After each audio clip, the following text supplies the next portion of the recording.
en attendant que Pierre Vermeuren nous rejoigne, je signale que le jeudi 20 janvier, Covid permettant bien sûr, la conférence sera prononcée par l'amiral Duché, bien connu de cette ville et de cette région, ancien préfet maritime, mais également ancien amiral en charge de la force océanique stratégique et donc de la dissuasion nucléaire, qui viendra parler de la dissuasion nucléaire et de l'espace sous son aspect militaire. Donc c'est des enjeux stratégiques qu'il connaît parfaitement et qui viendra nous présenter donc le jeudi 20 janvier, normalement bien sûr à 18h30 et normalement dans ce bel amphithéâtre de l'Université de Toulon, notre partenaire, y compris pour ce soir. Il ne faut pas l'oublier, c'est pas parce qu'on n'est pas chez eux que nous ne sommes pas partenaires avec l'Université de Toulon.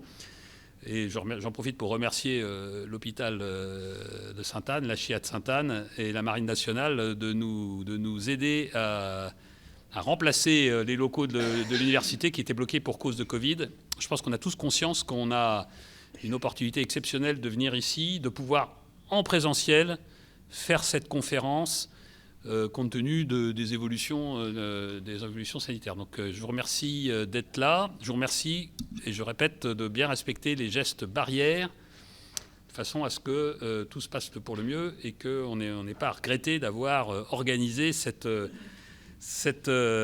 conférence, parce que l'enjeu le méritait qu'on traite le sujet qui est le nôtre ce soir. On en parlait avec Pierre Vermeuren il y a quelques instants. Il y a un mot-clé que j'utilise souvent, moi, quand je parle de la région, et que lui utilise également, puisqu'il est dans son titre de sa conférence, c'est le mot fragmentation. Il y a plus de 30 ans, quand ce think tank, quand la FMES a été créée, on était dans une période de convergence des rives, convergence mondiale, sur un modèle à peu près unique. Aujourd'hui, on est dans une période de fragmentation. Et c'est le thème que Pierre Vermeuren va nous traiter ce soir. Et je pense qu'il n'y a pas grand monde qui pouvait mieux le traiter que lui. Comme vous le savez, certainement, il est professeur d'histoire à l'Université de Paris, Paris 1, Panthéon-Sorbonne, membre de l'école d'histoire de la Sorbonne. Sa spécialité, c'est l'histoire contemporaine des sociétés arabes et berbères d'Afrique du Nord. C'est le nom de sa chaire, même si on dit plus chaire à l'université depuis, paraît-il, plus de 20 ans. Mais moi, bêtement, je continue à dire chaire. Il dirige des thèses sur le Maghreb, le Moyen-Orient. Il est directeur du Master Pro CIAMO sur ce thème. Il est président de la Société française d'histoire d'outre-mer. Il travaille au profit du CNRS également. Il connaît évidemment parfaitement le Maghreb. Il a passé des très nombreuses années. Et il a publié beaucoup d'ouvrages, dont les deux les plus récents, remarquables, Déni français, Notre histoire secrète des relations franco-arabes, aux éditions Belin en 2018, et son dernier, je crois que c'est son dernier ouvrage, Un royaume de paradoxes, le Maroc en 100 questions, chez Talandier en 2020. Donc il a d'ailleurs écrit également un excellent article sur la Tunisie que vous trouverez sur notre site internet. Donc n'hésitez pas à le consulter. Et il va maintenant nous parler du Maghreb. Et le thème, le titre de sa conférence, c'est 10 ans après, donc 10 ans après les printemps arabes, bien sûr, un Maghreb plus que jamais fragmenté. Mot-clé que nous retrouvons. Pierre, à toi le micro.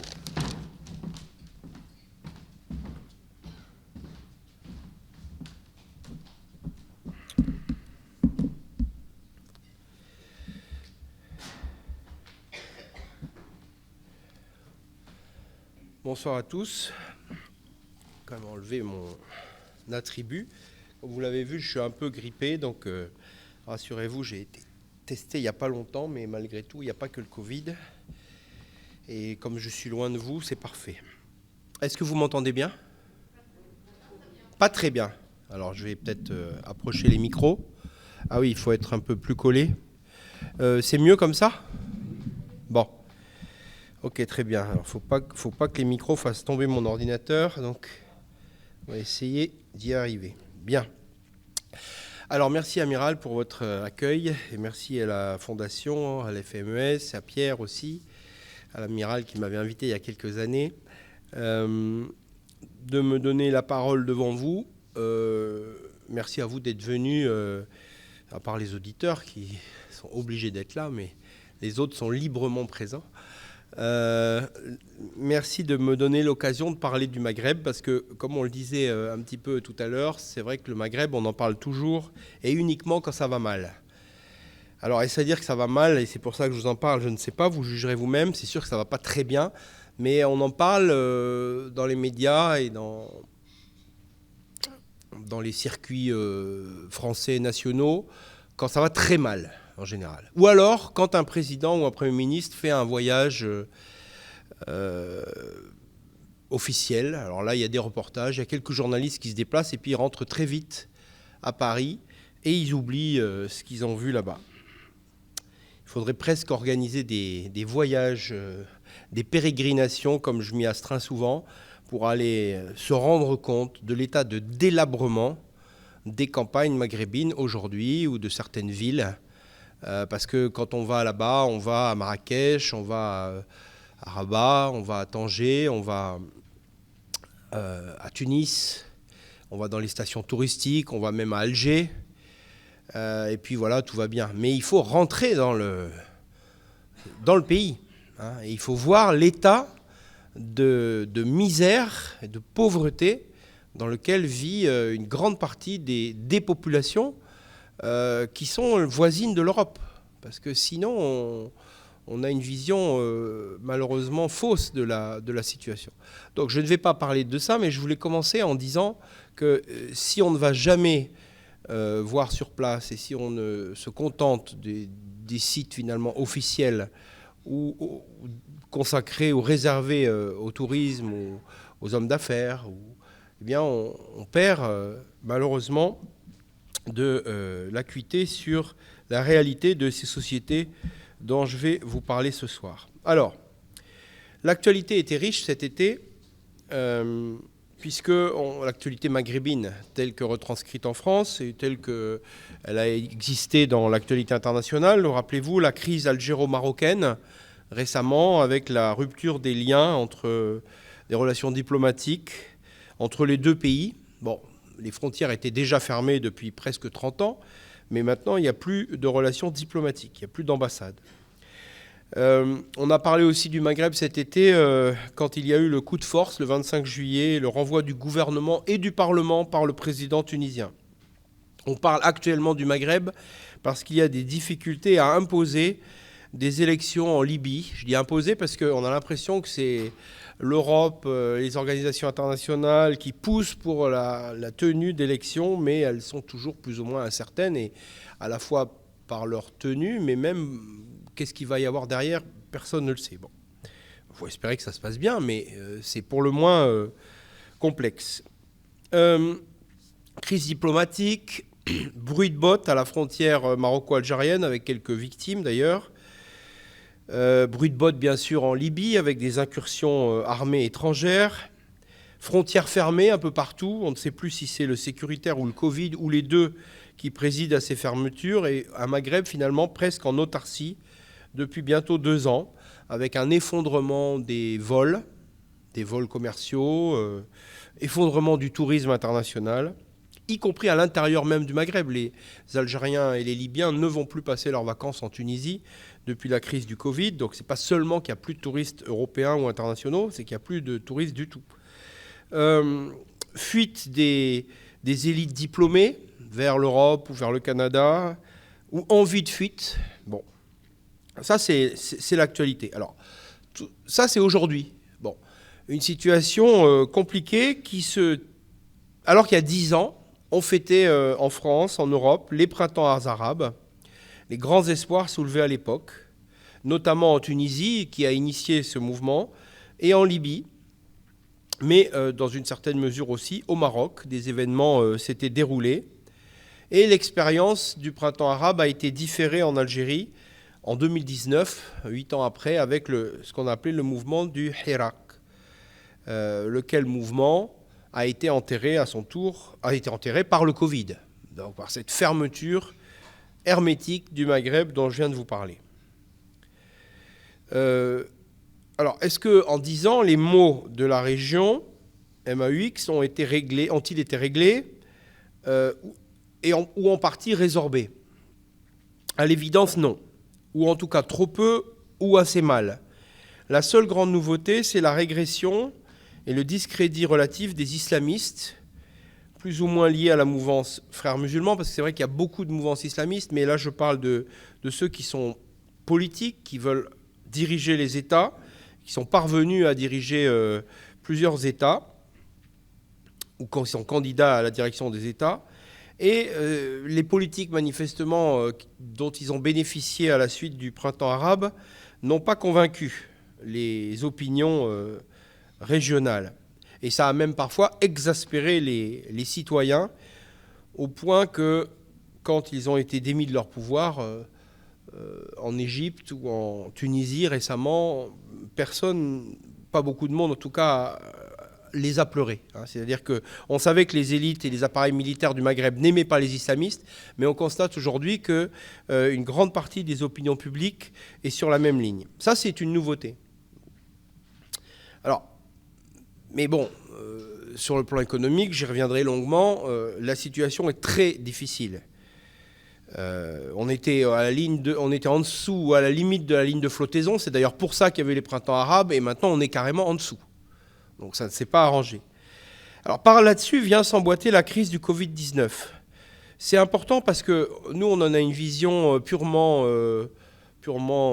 franco-française, médicale. Est-ce qu'il faut un peu plus de subventions, un peu plus de vaccins, un peu plus de tests, un peu plus d'enfermement, un peu plus de masques? Bon, ça permet d'animer des milliers d'heures de débats partout. Mais là-bas, si vous voulez, la situation ne se pose pas tout à fait dans ces termes. Et la crise peut apparaître comme un énorme étouffoir qui a fait disparaître pendant plus d'1 an le Maghreb des écrans, qui a considérablement affaibli la région au plan économique, qui a bloqué et englué les dynamiques politiques à l'œuvre. Et donc on est dans une sortie de crise dont on ne sait même pas si c'est encore la sortie, mais quand même plus ou moins, une sortie de crise qui met à nu certaines réalités. Par exemple, pendant qu'on était enfermés la première fois, les Turcs sont allés s'installer en Libye avec leur armée en emmenant les djihadistes syriens. Bon, pendant que nous, on s'occupait des masques, eux, ils s'occupaient d'autres choses. On a vu aussi le gouvernement algérien, dans ce contexte, reprendre en main son pouvoir et organiser même des élections et mettre fin finalement au Irak. La sortie de crise en Tunisie, ça a été la mise à l'écart par le président des institutions démocratiquement élues, enfin nommer le gouvernement et surtout le Parlement, avec le soutien de la population. La sortie de crise au Maroc, c'est la signature d'un accord avec les monarchies du Golfe et surtout avec Israël, ce qu'on a appelé les accords d'Abraham, avec au passage la mise à l'écart des frères musulmans du pouvoir, qui étaient au pouvoir depuis le printemps arabe, justement depuis 10 ans, à la tête du gouvernement. Et puis la sortie de crise, c'est aussi le retour de la stratégie de la tension et du complot entre l'Algérie et ses voisins, et ses deux partenaires, le Maroc et la France. Ça, c'est l'actualité récente. Alors, on se rappelle les propos du président Macron et la manière dont ils ont été interprétés en Algérie. Avec rappel de l'ambassadeur, là aussi. Mais ce n'est pas fermeture des relations. Alors, je vais commencer par un premier point, si vous permettez. On va réfléchir ensemble comment est-ce qu'on en est arrivé là, en partant d'une situation qui paraissait un peu optimiste, un peu euphorique même à un moment. En tout cas, c'est ce que disaient les médias. Et il y avait des raisons objectives de se réjouir parce que, au fond, mis à part la Libye, ces mouvements n'avaient pas fait beaucoup de violence et avaient quand même changé la donne, qui paraissait un peu difficile il y a une dizaine d'années, un peu engluée, un peu chloroformée, disons. J'avais écrit un article quelques semaines avant les printemps arabes qui s'appelle « En attendant Godot », et Godot est arrivé. Bon, mais alors, on n'en est plus là. On voit aujourd'hui que le Maghreb, et les pays du Maghreb ont divergé un peu comme des plaques tectoniques. Ils se sont éloignés les uns des autres, ils ont divergé, le Maghreb donc s'est fragmenté, et cette région est aujourd'hui livrée à des interventions, à des influences étrangères, et donc on va essayer de réfléchir non seulement à cette situation, mais aussi aux perspectives à court et moyen terme. Alors, premièrement, 10 ans de gâchis ou des clarifications nécessaires. Alors, je dirais premier point que les printemps arabes ont aggravé les tensions régionales et ont accentué les égoïsmes nationaux. Et je veux faire un sort tout de suite à la question du Maghreb. Je pense que la perspective d'un Maghreb uni n'a jamais été aussi éloignée qu'aujourd'hui. Bon, faut se rappeler que les organisations régionales étaient présentées il y a 20 ans comme l'aboutissement naturel de l'humanité. Bon, là, on en est très loin. Alors, il y a eu comment expliquer cette situation ? Il y a eu un double effet dans le printemps arabe de 2011. Il y a eu un effet de contagion mimétique. Rappelez-vous, chaque peuple imitait son voisin. Les Libyens ont imité les Tunisiens, les Libyens ont été imités par les Égyptiens, enfin, etc. Ensuite, les Marocains, bon. Donc il y a eu un effet de contagion mimétique, des manifestations, des protestations politiques au départ de la Tunisie, avec une contagion à la fois au Maghreb et au Moyen-Orient, mais j'en parlerai très peu ici. Et il y a eu aussi en face des protestants, chaque gouvernement, donc c'est un mouvement inverse, a réagi à sa manière, selon son appréciation et selon son histoire, selon ses règles. Et on voit effectivement, aujourd'hui, 10 ans après, que la Tunisie, par exemple, elle a poursuivi son histoire politique constitutionnelle. La Tunisie a été au XIXe siècle le premier État constitutionnel musulman. Elle a eu un mouvement pour l'indépendance qui s'appelait le Dostur, c'est-à-dire la Constitution. Et un des premiers actes de Bourguiba dans sa révolution de 1957, c'est de créer une constitution. Donc il y a une histoire le droit constitutionnel est très important. Et aujourd'hui, qui est le président ? Un spécialiste de droit constitutionnel, président Saïed. Donc il y a une continuité dans cette vision des choses à Tunis. En Algérie, on est sur autre chose. Il y a le Irak, mais avant ça, les printemps arabes, à l'époque de Bouteflika, donc, avaient été des moments de réaffirmation, finalement, de la force et du pouvoir en Algérie. Alors, évidemment, quand les caisses sont pleines, c'est plus facile. J'y reviendrai. À Rabat, on a pu observer l'habileté du palais royal pour contenir la révolte, pour isoler les acteurs et pour refouler la vague en faisant des concessions symboliques et notamment en acceptant qu'un Premier ministre islamiste dirige le gouvernement de Sa Majesté. Et puis en Libye, on a eu une réaction qui renvoie à l'histoire de la Libye. Et la Libye n'est pas un pays, n'est pas un État-nation. Et donc on a eu, au fond, le développement ou le retour à une vision à la fois tribale et islamiste des réalités politiques. L'islamisme n'étant pas du tout exclusif, mais le tribalisme, oui, il est partout, effectivement. Bon. Alors, plus on s'éloigne de 2011, et plus les pays s'enfoncent dans leur trajectoire, dans la trajectoire qui leur est propre. La Tunisie est le seul pays qui a réussi à construire une démocratie avec beaucoup de difficultés. C'est le seul pays arabe où il y a une démocratie qui fonctionne ou qui fonctionnait. Est-ce qu'il faut parler au passé depuis le 25 juillet ? C'est une question, mais en tout cas, pendant 10 ans, ça a fonctionné à peu près, associant les islamistes et les autres forces politiques. Et notamment, ce qu'il faut garder en mémoire, c'est le compromis constitutionnel de janvier 2014, où finalement, les islamistes, les libéraux, les laïcs se sont mis d'accord sur un texte. Bon, c'est pas pour ça qu'ils n'ont pas des visions très différentes, mais ils se sont mis d'accord sur un texte constitutionnel, et comme je vous ai dit, en Tunisie, c'est très important. L'Algérie, elle s'est livrée à une fuite en avant dispendieuse dans la distribution de pétrodollars. C'était le cas entre 2011 Et 2015, quand le marché s'est retourné, le marché des hydrocarbures mondial s'est retourné, les prix ont baissé. Et donc, évidemment, les conditions ont peu à peu changé jusqu'au Irak, justement, de 2000, dont je parlerai tout à l'heure, 2019. La Libye, elle, n'est pas sortie de l'état de division dans lequel l'avait mise la guerre contre Kadhafi. Et on reste dans un morcellement politique et militaire qui révèle tout simplement ce qu'on savait, mais ce qu'on voit à l'œuvre, c'est-à-dire l'absence d'État national. Bon. Alors, chacun étant dans son couloir, si j'ose dire, la seule certitude, c'est que le Grand Maghreb arabe, qui avait été créé à la fin des années 80, au moment de la fin de la guerre froide, eh bien, ce pari du Grand Maghreb arabe n'est plus d'actualité. Il n'existe pas. Il a toujours été un peu virtuel, mais maintenant il est mort. Bon, enfin, formellement il n'est pas mort, mais voilà, on ne le voit pas dans ces conditions. Quand l'Algérie et le Maroc ne peuvent même plus se parler, il n'y a plus de Maghreb. Bon. Donc, pire que cela, alors on pourrait dire aussi que la Ligue arabe est dans un état qui n'est guère mieux. Bon, mais restons-en au Maghreb arabe.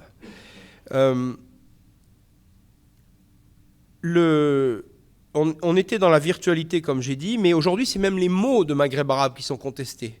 C'est-à-dire que notamment les militants amazirs, c'est-à-dire berbères d'Algérie, du Maroc, mais même de Libye aujourd'hui, contestent à la fois le mot Maghreb, parce que c'est un mot arabe, ils veulent qu'on parle de l'Afrique du Nord en français, et ils contestent évidemment le Maghreb arabe, puisqu'ils disent non, c'est un Maghreb pluriel. Il y a des Arabes, évidemment, mais il n'y a pas que des Arabes. Et donc, on voit que la question de l'identité du Maghreb est posée, et c'est une politique qui n'est pas une politique minoritaire, puisque c'est la politique, par exemple, officielle du Maroc aujourd'hui, hein, multi-identité marocaine et donc maghrébine. Le printemps arabe, je dis souvent, a masqué un printemps berbère sur un mode mineur, mais il faut y penser. Le deuxième point, c'est que l'effervescence de la contestation des régimes, qui était la pauvreté en 2011, notamment même l'appauvrissement des populations, notamment des populations rurales, ces ferments, ces inégalités sociales et régionales à l'intérieur des pays n'ont jamais faibli. C'est-à-dire qu'on peut dire que les années 2010 sont passées et les dynamiques d'appauvrissement du Maghreb se sont intensifiées. Alors, de certaines populations en tout cas.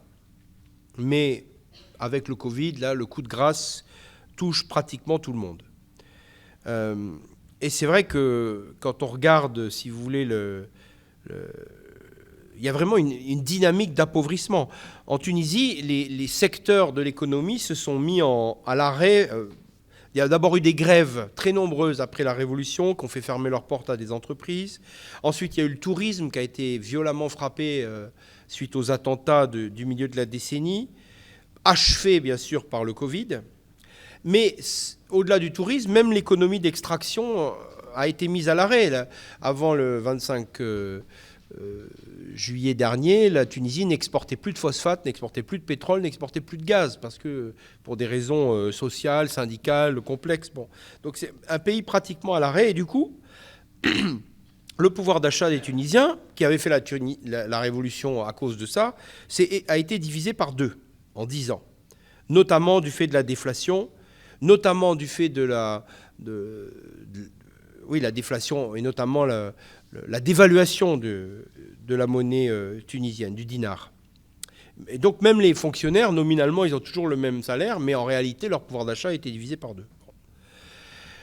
La Libye, elle, a connu un effondrement économique, c'est pas la peine que je développe, dû à l'arrêt des exportations. Il faut savoir que la Libye est le pays le plus riche en hydrocarbures de toute l'Afrique, mais à partir du moment où on n'exporte plus, eh bien, le fonds souverain, comme on disait, s'épuise et la rente est en difficulté. Alors les exportations ont un peu repris aujourd'hui. L'Algérie, elle a connu entre 2015 et 2020, parce que l'Algérie, c'est une économie qui est totalement indexée aujourd'hui sur l'exportation, la transformation des hydrocarbures. Et donc à partir du moment où elle ne peut plus exporter, ou alors elle exporte à un prix plus faible, eh bien ses revenus s'effondrent. Et donc les revenus de l'État, les revenus des institutions, les revenus des Algériens les investissements, etc. Et donc, quand le prix du pétrole et des hydrocarbures entre 2015 et 2020 s'est effondré, on peut estimer que le PIB algérien s'est rétracté pratiquement de 30% ou quelque chose comme ça. Hein, c'est donc très important. Le Maroc est le seul à avoir connu une croissance légère, peut-être une stagnation, mais il a néanmoins dû se réendetter, alors que la dynamique d'endettement avait été cassée une vingtaine d'années avant. Alors, il est moins endetté que la Tunisie, qui, elle, aujourd'hui, est à 100% et ne peut plus rien emprunter. Mais, bien sûr, ce n'est pas pour autant que le Maroc s'en tire bien, parce que lui aussi est victime du Covid et de l'arrêt du tourisme, notamment. Alors, ces crises économiques intenses ou larvées sont particulièrement cruelles dans les régions les plus déshéritées du Maghreb, les régions périphériques, les massifs montagneux, ou les régions rurales isolées. Il ne faut pas oublier que le printemps arabe était né à Sidi Bouzid, c'est-à-dire dans le centre-ouest de la Tunisie, et que cette région, bien sûr, frontalière avec l'Algérie, de haut plateau, ne va pas mieux qu'il y a 10 ans. Donc, en Tunisie, rien ne s'est arrangé, en réalité, y compris dans ces régions qui avaient fait la révolution. On voit même des phénomènes inquiétants où les Tunisiens de la périphérie, j'en parlais à l'instant, dans l'oasis de Jemna, dans le bassin phosphatier, dans les régions pétro-gazières de Tunisie, dans le sud, on voit les populations, les tribus reprennent un poids en disant « mais vous nous volez, l'État nous vole, ces biens sont à nous, et puisque vous ne nous rendez pas le produit de notre sol, nous bloquons les oléoducs, les gazoducs, les terminaux phosphatiers. Nous n'exportons plus, voilà, nous bloquons. Et puis, puisque l'État tunisien... voilà. Donc, vous voyez, il y a une désagrégation de la conscience nationale et même de l'État-nation à travers son économie. Ça, c'est quelque chose de nouveau. Hein. C'est par certains côtés, on peut y voir des progrès démocratiques, mais par certains autres, on y voit une désagrégation donc, de l'idée d'État ou de nation.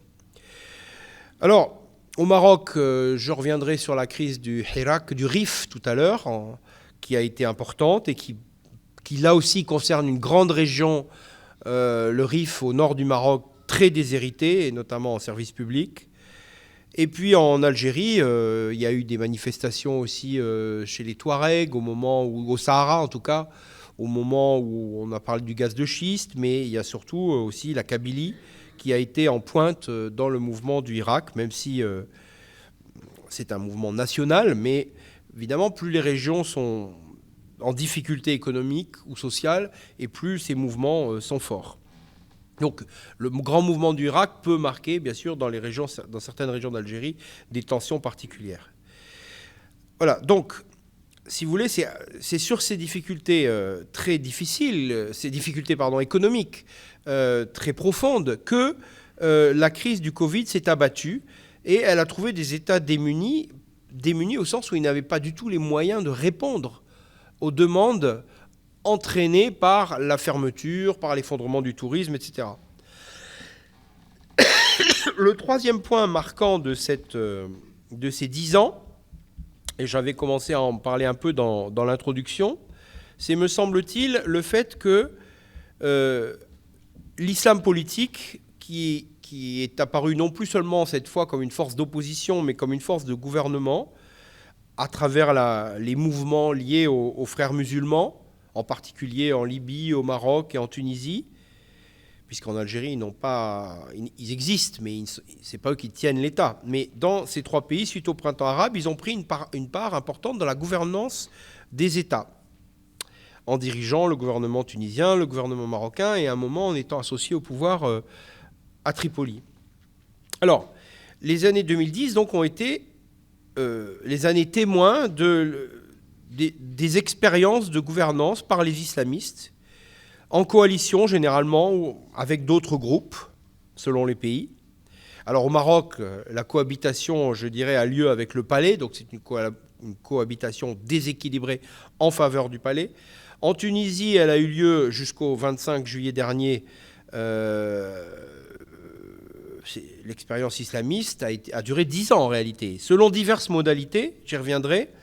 Mais les islamistes ont pris en main l'appareil d'État tunisien, en tout cas se sont insérés dans l'appareil d'État. Il y a une vraie marque de leur passage au pouvoir. Bon, en Libye, les islamistes avaient une part importante, même dominante, dans le premier parlement, élu après la Révolution. Ils ont une importance aussi dans la gouvernance de certaines villes, bien sûr Tripoli, mais aussi Misrata et d'autres. Mais ils ont perdu les élections de 2014 et depuis, j'y reviendrai là aussi, ils sont restés au pouvoir, mais sur une partie du territoire. Alors, il n'y a rien eu au Maghreb de spectaculaire comme en Égypte, avec les islamistes. Ils n'ont pas pris le pouvoir comme ça, comme une vague géante. Ils ont toujours été associés.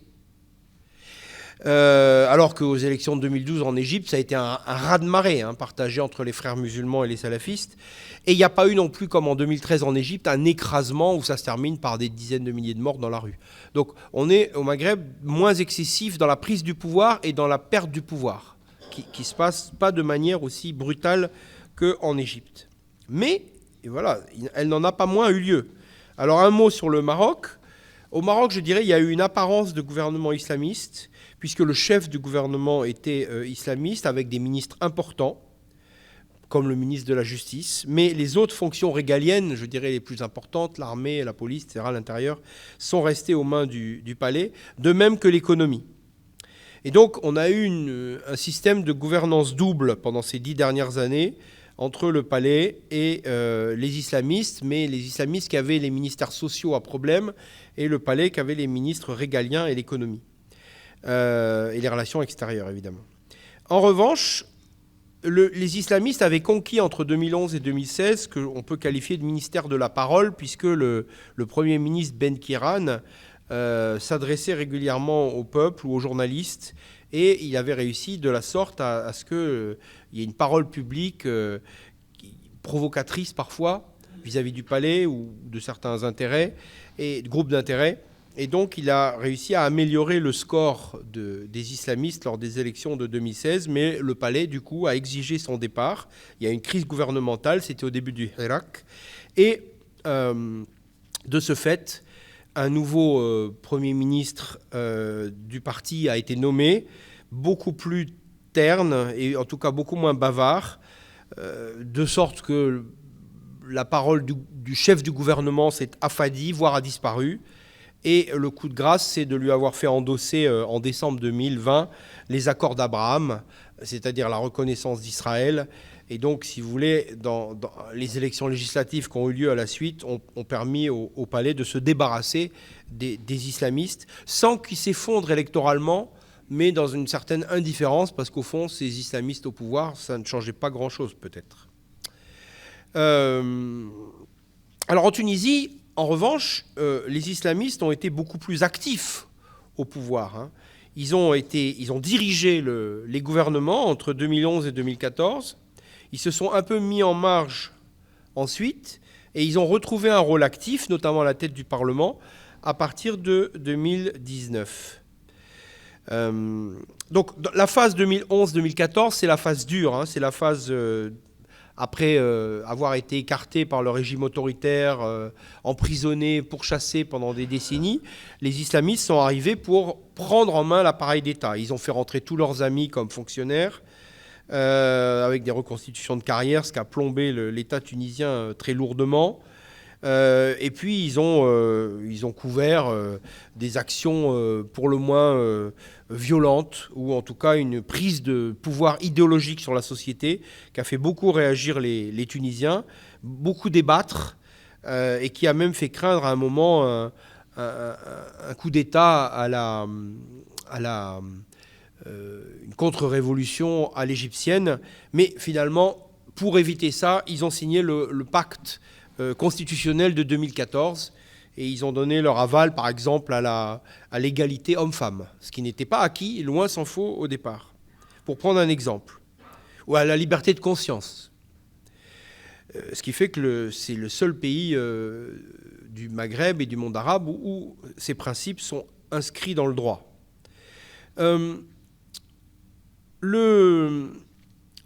à l'époque de Béji Caïd Essebsi, rappelez-vous, le président élu, ancien ministre de Bourguiba, qui a dirigé la Tunisie pendant un peu moins de 5 ans parce qu'il est mort à la fin de son mandat, les islamistes étaient un peu mis sur la touche. Néanmoins, ils ne contestaient pas. Bon, au début, dans la campagne électorale, ils étaient adversaires. Et puis, finalement, une fois que le président a été élu, il s'est réconcilié avec eux. Enfin, un accord tacite avait été conclu, je crois, à Paris, d'ailleurs.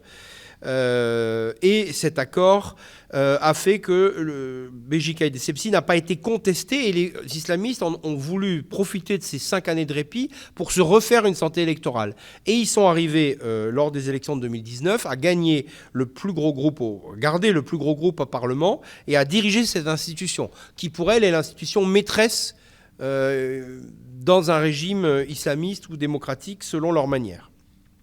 Mais entre le Parlement, cette fois-ci, dirigé par Ranouchi, et le gouvernement dirigé par Saïed, plus le gouvernement au milieu, enfin la présidence dirigée par Saïed et le Parlement dirigé par Ranouchi, il y a eu un véritable blocage, voilà, il y a eu une paralysie des institutions qui a duré presque 2 ans et qui explique le dénouement du 25 juillet dernier.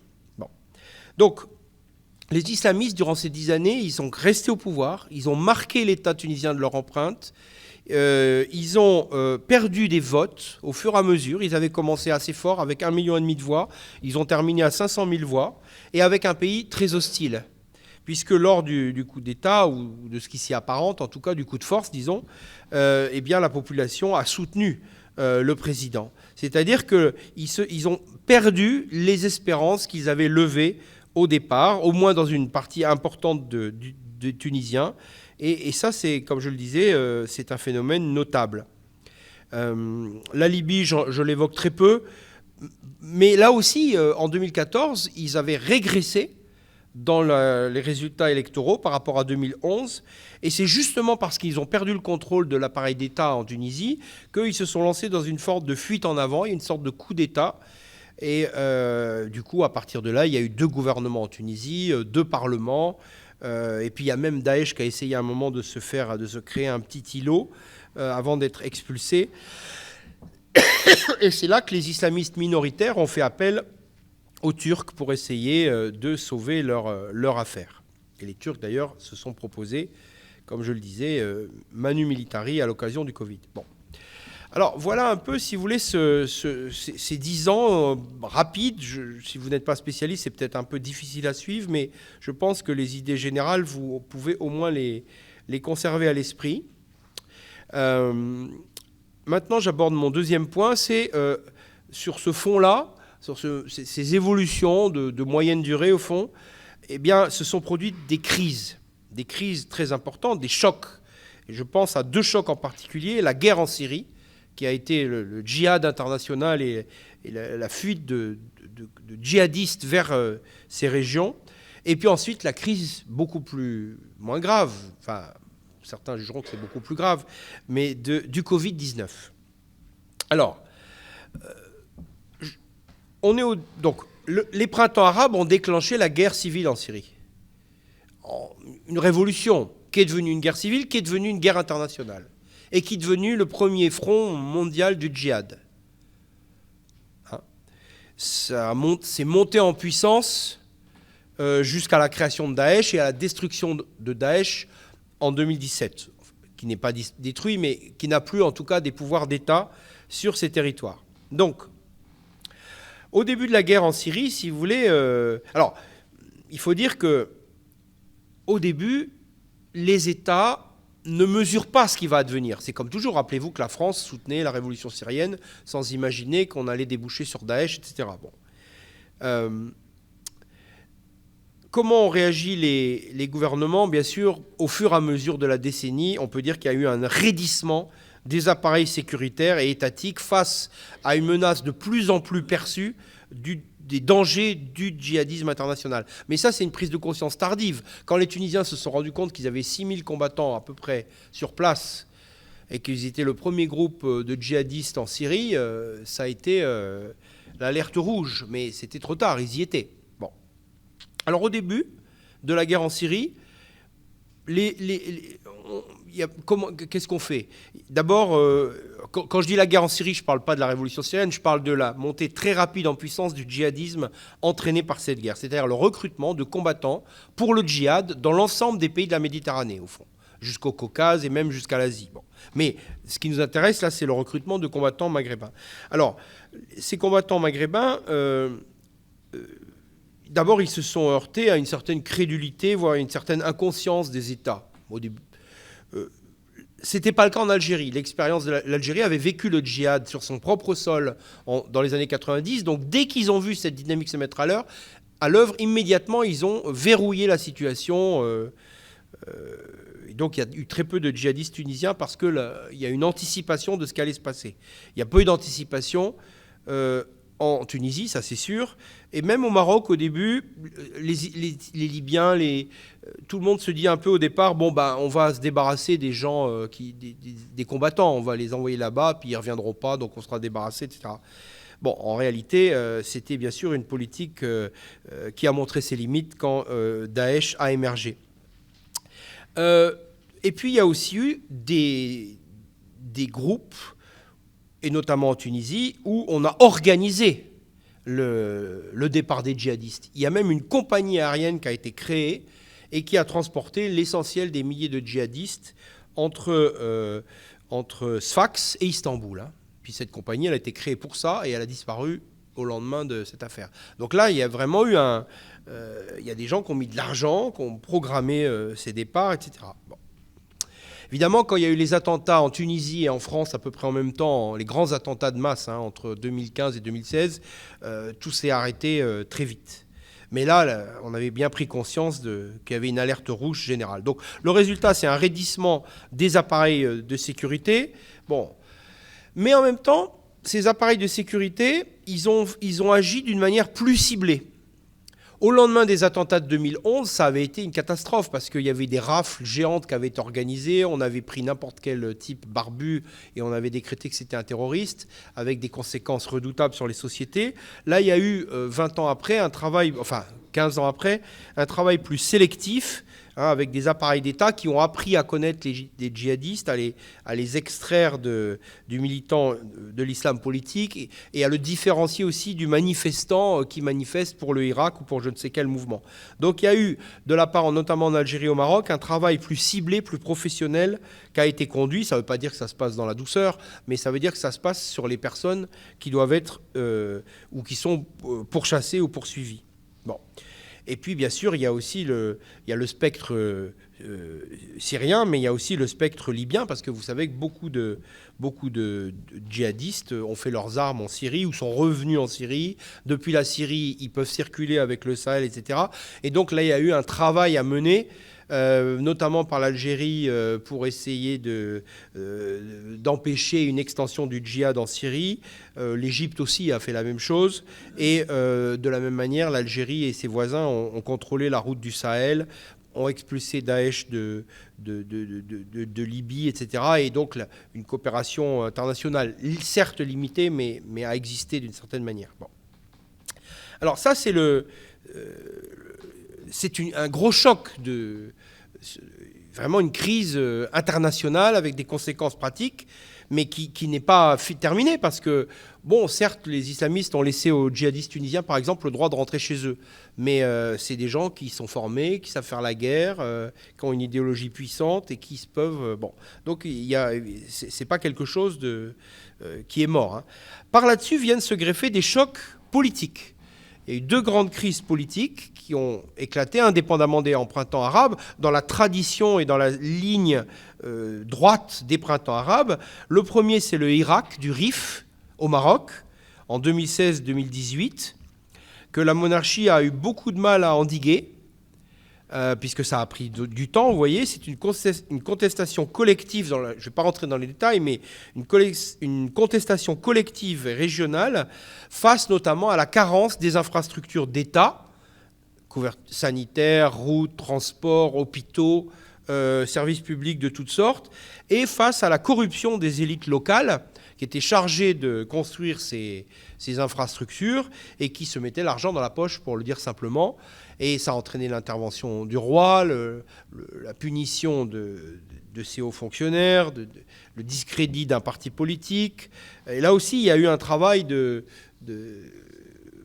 politique subtil pour essayer de faire rentrer le fleuve dans son cours, parce que la région du Rif, c'est pas une région, c'est une région très importante qui a toujours été un regard compliqué sur Fès et qui voilà, une région dissidente, on peut dire, à certains égards. Bon, l'histoire est là pour le prouver. Bon. Et puis c'est une région très peuplée et en face de l'Europe. Alors, deuxième grand mouvement, c'est le Irak algérien. Le Irak algérien, en 2019, l'Algérie est devenue le théâtre d'une contestation politique considérable, visant d'abord à sortir la famille Bouteflika du pouvoir et visant ensuite à démocratiser les institutions, avec des revendications sociales, économiques très importantes, puisque l'Algérie, notamment, il y a un vrai problème de chômage de masse.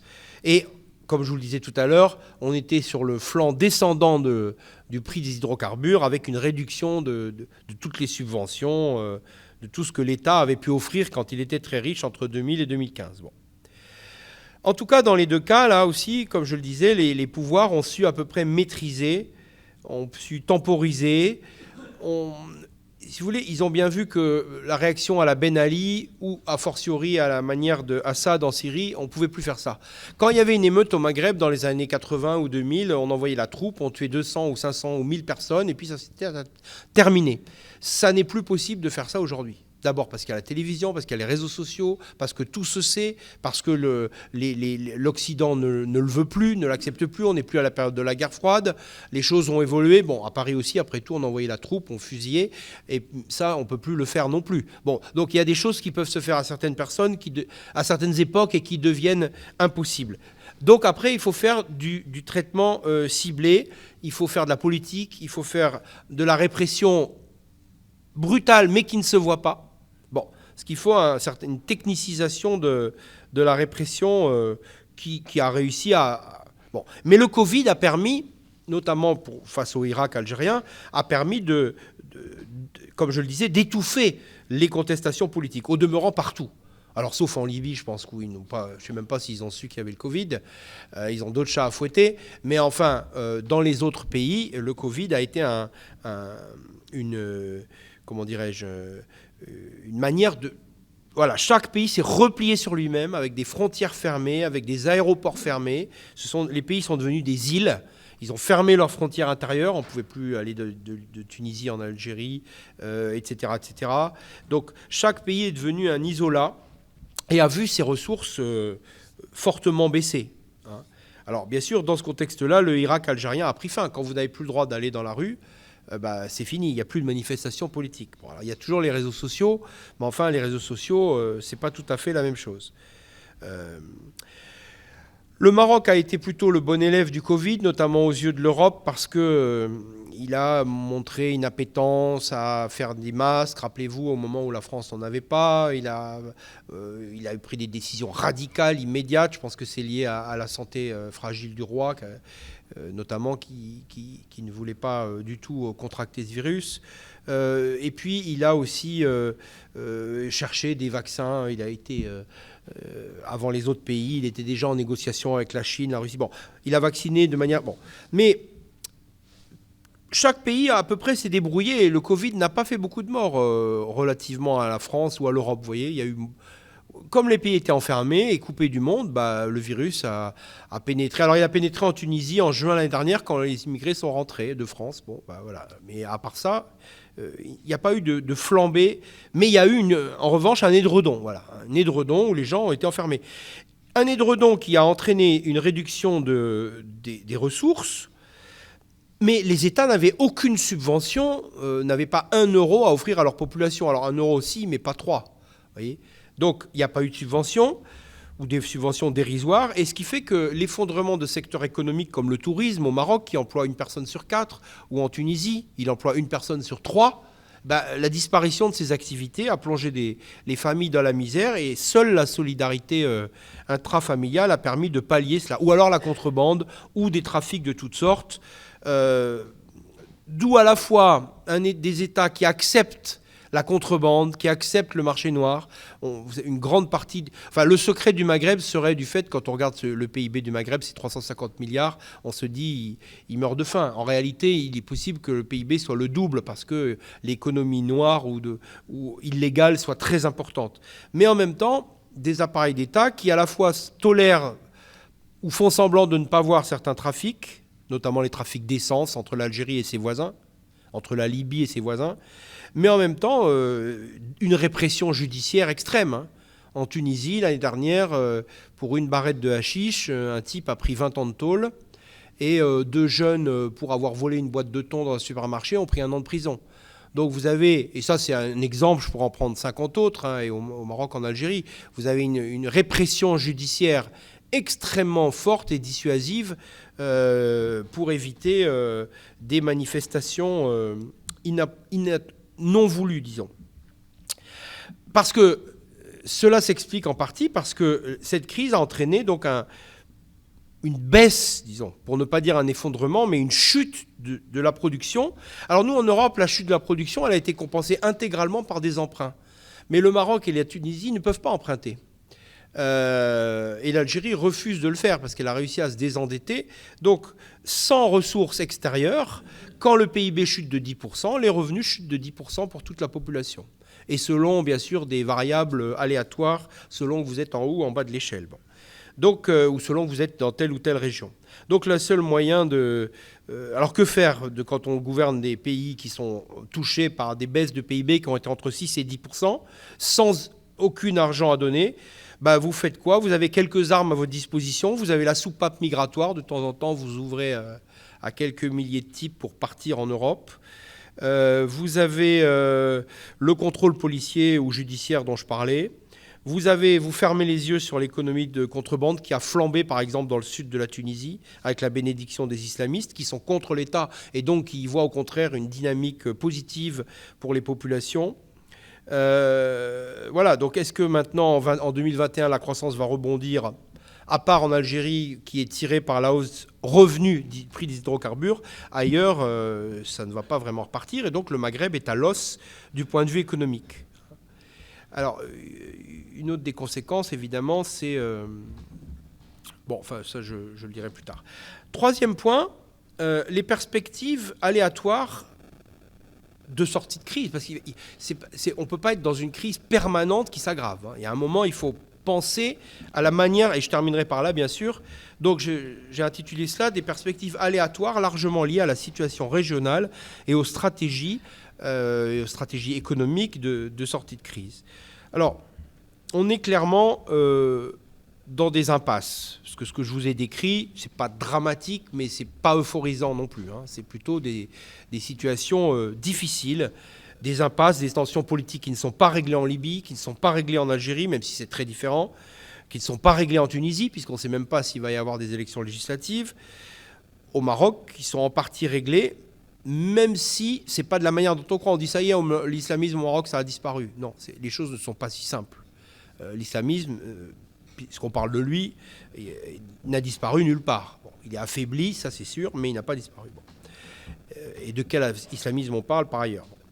Alors, en Libye, on est dans une tentative on l'a vu, hein, de sortie de la crise par les élections. On verra ce que ça donne. Ce n'est pas la peine d'en parler, puisque ça va faire l'actualité très bientôt.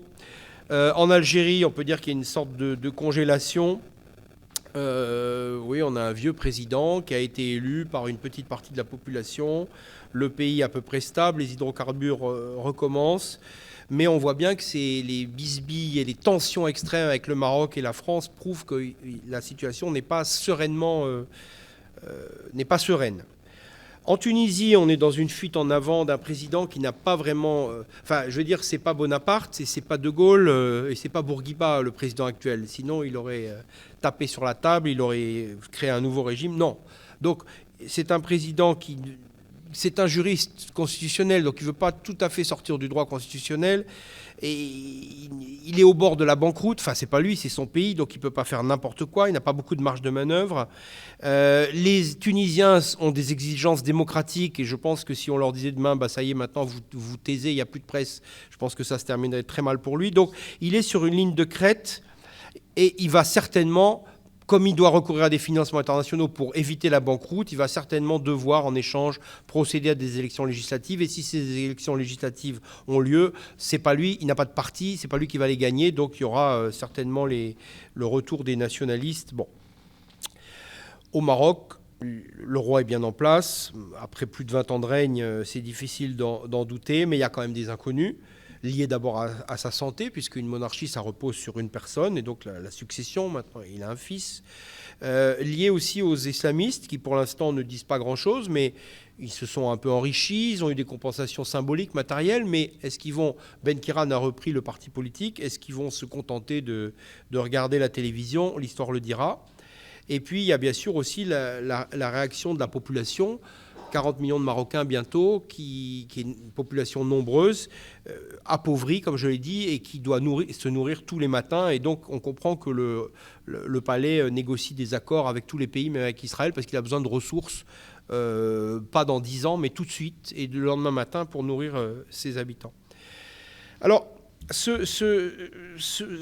vous voyez, ces processus inaboutis, en tout cas dans plusieurs pays, se sont accompagnés, on l'a vu, d'un intérêt renouvelé de beaucoup de pays et de beaucoup de régions pour le Maghreb. Parce que nous, on oublie un peu, mais il y a beaucoup de pays qui n'oublient pas, vous voyez.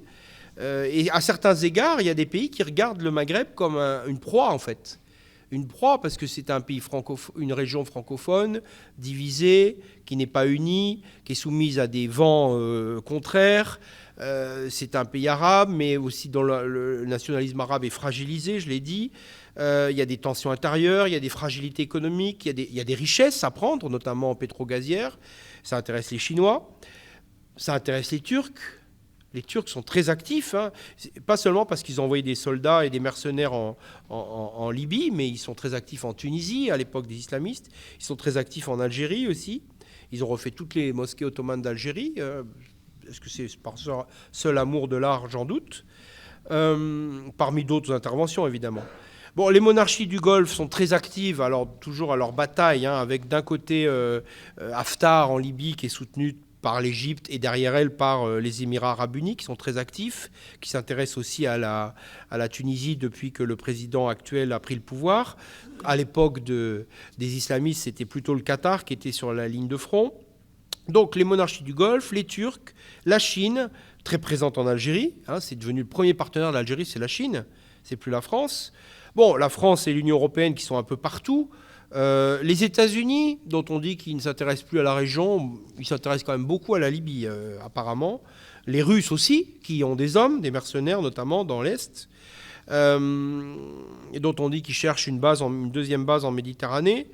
Voilà, donc, si vous voulez, il y a beaucoup de monde qui... Puis la Tunisie, c'est presque un État au bord de la faillite. Les États au bord de la faillite, rappelez-vous la Grèce, comment les Chinois ont sauté sur le Pirée dès qu'ils en ont eu l'occasion. Donc la Tunisie, elle est tout à fait dans cette configuration. Mais à qui va-t-elle se vendre? Est-ce qu'elle va se vendre aux Émiratis, aux Saoudiens? Est-ce qu'elle va vendre aux Européens? Est-ce qu'elle va se vendre aux Chinois? Enfin, on ne sait pas, aux Américains. Bon, les États fragilisés, bien sûr, sont dans une... Alors évidemment, ce n'est pas le cas de la Libye et de l'Algérie, parce qu'elles ont quand même encore beaucoup de ressources. Mais l'Algérie n'a pas non plus des ressources inépuisables. Et donc, je terminerai, à mon avis, une fois qu'on fait le tour de tout, on se dit qu'il y a une seule solution, ça serait d'industrialiser cette région. Et en réalité, de la co-industrialiser. Nous, il faut nous réindustrialiser, mais le Maghreb, il faut l'industrialiser. Je ne vois pas d'alternative crédible pour sortir à moyen terme de la crise sociale et économique profonde en cours, avec les conséquences politiques dont je viens de parler. Il y a très peu d'emplois industriels au Maghreb. Il y a moins d'emplois industriels aujourd'hui au Maghreb qu'il y a 30 ans, alors que la population a doublé. Parce qu'il y a eu l'effondrement de l'économie algérienne dans les années 80. Le Maroc, il y a 400 000 emplois industriels, c'était le cas il y a 25 ans. Et en Tunisie, il y en a moins. il y en a à peu près 500-600 000. Bon. Donc, il y a un gros problème. Cette zone de presque 100 millions, 90 millions d'habitants ne produit pas. C'est une zone de sous-production structurelle. Alors, l'agriculture ne sauvera pas cette région parce que le réchauffement climatique est une réalité et on ne peut pas faire vivre 100 millions d'habitants au XXIe siècle avec une agriculture famélique. Le tourisme, on avait tout misé sur le tourisme. Il est très faible en réalité le tourisme parce qu'il est soumis aux crises, aux attentats, au Covid, à la crise des... Quand le troisième âge européen prenait l'avion en masse dans les années 80 pour aller dans les médinas du Maghreb, c'était bien, c'est fini ce temps-là. C'est fini ce temps-là. Bon, alors, donc, il y a 140 hôtels à Djerba qui, si rien ne se passe d'ici 2 ans, auront pourri sur pied. Alors, des investissements énormes, immobiliers, mais voilà. Et donc, est-ce qu'il va falloir reconstruire 140 ? Non. Bon. Donc, la conséquence, pas de production, pas d'emploi pour les cadres. Parce que le tourisme aussi, c'est une industrie qui emploie des gens, de la main-d'œuvre peu qualifiée, à part quelques managers. Donc, les cadres, aujourd'hui, quittent le Maghreb. Les médecins, 800 médecins formés en Tunisie l'année dernière sont venus en France, en Europe. Tous les ingénieurs informaticiens, il y a 2 ans, formés au Maroc, sont partis en France. Les cadres quittent, même en milieu de carrière, des médecins ou des ingénieurs quittent leur entreprise ou les administrations et vont s'installer au Canada. Donc, si vous voulez, si on perd les cadres d'économies sous-encadrées et si on laisse les États investir pour former des gens qui coûtent très cher pour qu'ils partent, alors là, il n'y a aucune solution. C'est pour ça que je pense que l'industrie peut être un moyen de les embaucher. Sinon, la perspective est sombre, très sombre. Alors d'ailleurs, les gens essayent actuellement, les gens savent que c'est très difficile d'avoir des visas. Les seuls qui peuvent partir, c'est les cadres. Ou alors, il faut prendre une barque, mais finalement, ça ne concerne pas tant de monde que ça. Donc les cadres peuvent partir parce que s'ils trouvent un pays d'accueil, l'Allemagne va certainement encore ouvrir ses portes, elle l'a annoncé. Donc c'est une menace systémique sur ces pays. En France, on en est à 30 000 médecins maghrébins, je crois, entre ceux qui sont formés ici et qui restent ici ou ceux qui sont formés là-bas et qui viennent ici. Bon, donc c'est des chiffres considérables, ce qui fait que le taux d'encadrement médical des populations est très différent. Bref, on peut longtemps évoquer ça. Et ils savent aussi que donc il y a une pression actuellement en Tunisie. En 4 ans, le nombre de jeunes Tunisiens fréquentant les lycées français ou les lycées parrainés par la France a doublé. Le président Macron a dit qu'il faut doubler en 10 ans. En Tunisie, ils ont très bien compris, ils ont doublé en 4 ans parce que tout le monde espère que son enfant va aller pouvoir faire des études en France ou au Canada et se tailler.